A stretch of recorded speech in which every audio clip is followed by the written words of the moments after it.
Hello दोस्तों, आइए देखते हैं एक प्रश्न। इसमें हमसे क्या कह रहे हैं। निम्न समीकरण युग्मों को विलोपन विधि से हल कीजिए। तो ये जो हमें यहाँ पर समीकरण दी है, पहला समीकरण युग्म हमें दिया है 3x प्लस 4y बराबर 10 और 2x माइनस 2y बराबर 2। ठीक है। और दूसरा समीकरण युग्म हमें दिया है 3x माइनस 5y माइनस 4 बराबर 0 और 9x बराबर 2y प्लस 7। तो इन समीकरण युग्मों को हमें विलोपन विधि से हल करना है। अब विलोपन का मतलब समझिए। विलोपन का मतलब ये होता है कि किसी एक चर का लोप कर देना। किसी एक चर का लोप कर देना। लोप कर देने का मतलब होता है गायब कर देना। ठीक है। मतलब किसी एक चर को हमें, तो गायब कर देने का मतलब ये हुआ कि किसी एक चर को हमें हटा देना है। ठीक है। और सिर्फ एक ही चर से हमें समीकरण को हल करना है। तो देखिए कैसे करेंगे। सबसे पहले यहाँ पर हमें पहले पार्ट में क्या दी गई है समीकरण, 3x प्लस 4y बराबर 10। ठीक है। और दूसरी हमें समीकरण दी है 2x माइनस का 2y बराबर 2। तो इसको हम मान लेंगे समीकरण 1 और इसको हम मान लेंगे समीकरण 2। ठीक है। अब विलोपन विधि से हल करने के लिए हमें क्या करना पड़ता है कि या तो x का गुणांक हम एक समान बना लें या फिर हम y का जो गुणांक दिया गया है उसे हम समान बना लें। तो अब मैं क्या करता हूँ कि यहाँ पर जो ये y का गुणांक यहाँ पे 4 दिया हुआ है और यहाँ पे 2 दिया हुआ है, तो मैं इस वाले y के गुणांक को समान बना लूंगा। और उसके लिए मुझे क्या करना पड़ेगा, समीकरण 2 में मुझे 2 से गुणा करनी पड़ेगी। ठीक है। तो मैं समीकरण 2 में 2 से गुणा करके और क्या करूंगा, समीकरण 1 में जोड़ दूंगा। समीकरण 1 में जोड़ने पर तो देखिए क्या होगा इसके बाद। जब आप समीकरण 2 में 2 से गुणा करेंगे तो ये आएगा 2 दूनी 4x, फिर ये कितना आएगा 2 दूनी 4y और बराबर 2 दूनी कितना हो जाएगा 4 हो जाएगा। ठीक है। और समीकरण 1 क्या है हमारे पास यहाँ पे, 3x प्लस का 4y बराबर 10। ठीक है। तो अब जब हम इन दोनों समीकरणों को जोड़ेंगे तो जोड़ने से देखिए क्या होगा, यहाँ पर ये 4y से 4y कट जाएगा क्योंकि ये एक माइनस का है एक प्लस का है। अब यहाँ पर क्या बचा है, ये 4x और 3x कितना हो जाएगा, ये जुड़ के हो जाएगा आपका यहाँ से 7x बराबर, ये कितना हो जाएगा 4 और 10 जुड़ के कितना हो जाएगा 14। ठीक है। तो x बराबर कितना आ जाएगा 14 बटे में 7 यानी कि 2। ठीक है। x का मान आ गया 2। अब हम y का मान निकालेंगे। तो y के मान के लिए हम x का जो मान है वो किसी भी एक समीकरण में रख देते हैं। समीकरण 1 में रख देते हैं। तो समीकरण 1 में रखेंगे तो बताइए क्या आ जाएगा, 3x प्लस 4y बराबर 10 है।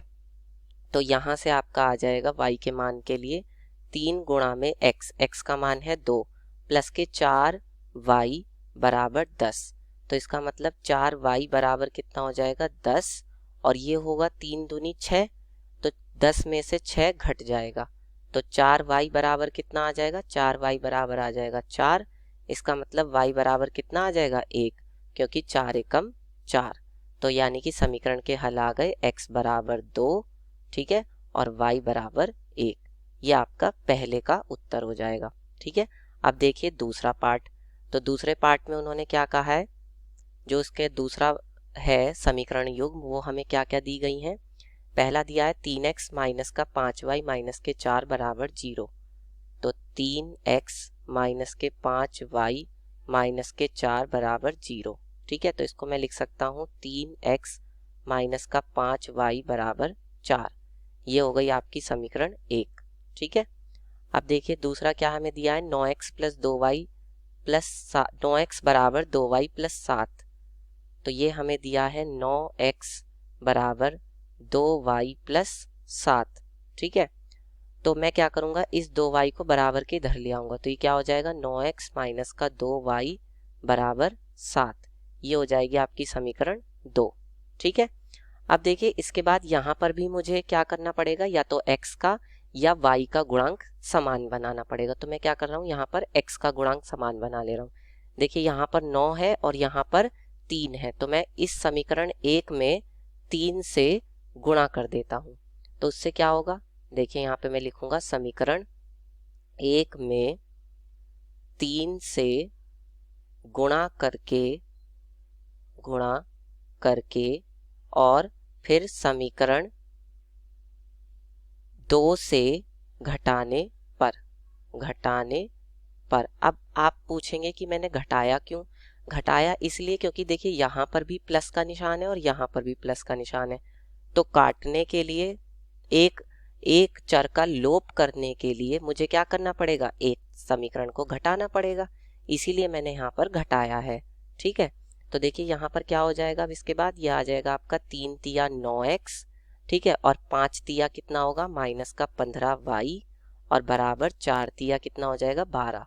ठीक है, और समीकरण 2 क्या है यहाँ पर? 9x माइनस का 2y बराबर 7। ठीक है, अब इन दोनों समीकरणों को जब हम घटाएंगे तो घटाने से क्या होगा? चिन्ह बदल जाएंगे, तो ये हो जाएगा चिन्ह। अब देखिए 9x से 9x क्या हो जाएगा? कट जाएगा, क्योंकि एक प्लस का है एक माइनस का है, और 15y, और अब ये वाला निशान माना जाएगा, तो 15y में से 2y जाएगा तो कितना आएगा? माइनस का 13y। ये किसके बराबर होगा? देखिए 12 में से 7 जाएगा तो कितना बचेगा? प्लस का 5 बचेगा। ठीक है, अब चलिए आगे, तो यहाँ से y बराबर कितना आ जाएगा? y बराबर यहाँ से आपका आ जाएगा 5 बटे में माइनस का 13। ठीक है, अब जो ये y का मान आया है हम किसी भी समीकरण में रख देंगे। y का मान समीकरण 1 में रख देंगे, तो समीकरण 1 में, तो देखिए y का मान जब आप समीकरण 1 में रखेंगे, समीकरण 1 है क्या? 3x माइनस का 5y बराबर 4, तो इसमें रख देते हैं, तो क्या आ जाएगा? 3x माइनस क्या है?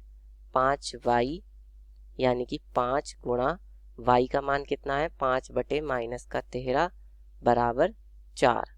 ठीक है, तो यहाँ से आपका आ जाएगा 3x माइनस माइनस क्या, ये वाला माइनस और ये वाला माइनस क्या हो जाएगा? प्लस, और 5 पंजे हो जाएगा 25, और बटे में 13 बराबर 4। तो यहाँ से आपका आ जाएगा, बताइए कितना? 3x बराबर आ जाएगा यहाँ पे 4 माइनस का 25 बटे में 13।